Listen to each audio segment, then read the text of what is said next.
অভিনবের মনে পড়ে গেল যে তার বাবার অ্যাক্সিডেন্ট হওয়ার আগে সে আলায়নার সাথে অনেকবার দেখা করেছিল। তার আসল নাম আলায়না নয়, বরং নন্দিতা ছিল।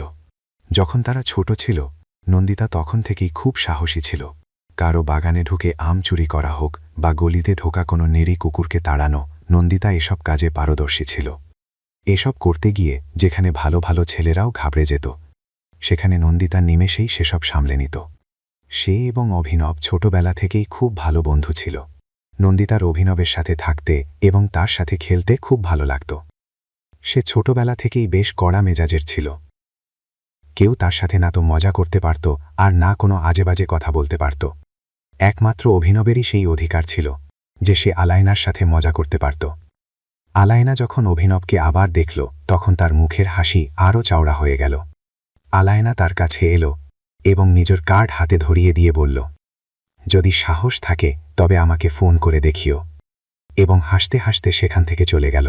এভাবেই অভিনব তার কোর টিমের শেষ সদস্যের মনও জয় করে নিল।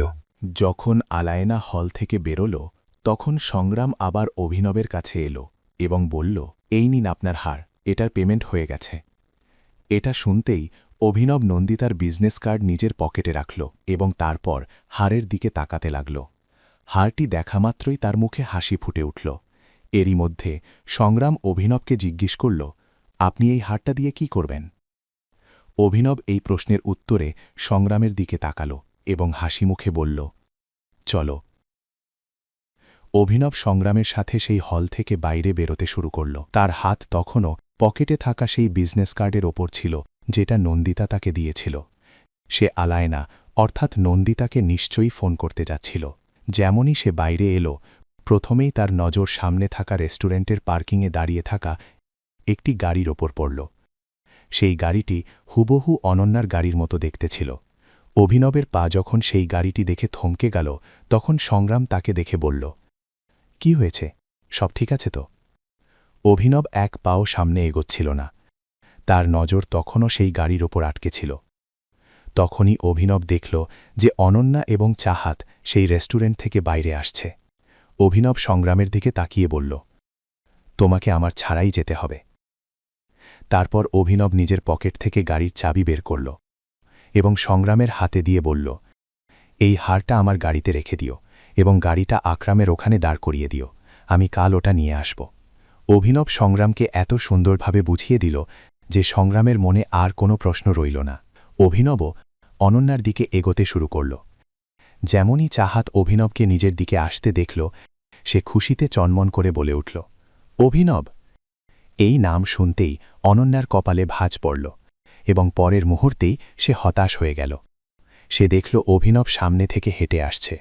যেমনই সে অনন্যার কাছে এলো, অনন্যা জিজ্ঞেস করল, তুমি এখানে কি করছ?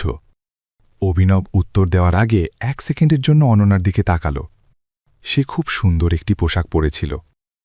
এবার অভিনব অনন্যার প্রশ্নের উত্তরে বলল, আমি এখানে কিছু খেতে এসেছিলাম, কিন্তু যখন তোমাকে দেখলাম ভাবলাম চলো এবার আমি বিনামূল্যে বাড়িও পৌঁছে যাব। আমার গাড়িতে বসার কথা ভাববেও না, অনন্যা বলল এবং নিজের গাড়ির দিকে এগোতে লাগল। চাহাত এবং অভিনবও তার পেছন পেছন যাচ্ছিল। অনন্যা যেমনই নিজের গাড়ির দরজা খুলল, চাহাত তাকে থামিয়ে দিয়ে বলল, কি করছি সে? আর ও তোর স্বামী? না, ও আমার স্বামী নয়, অনন্যা বিরক্ত হয়ে বলল। তারপর সে গাড়িতে বসল এবং দরজা বন্ধ করে দিল। শেষে সে চাহাতের দিকে তাকিয়ে বলল, তুই আমার গাড়িতে বসছিস কি না?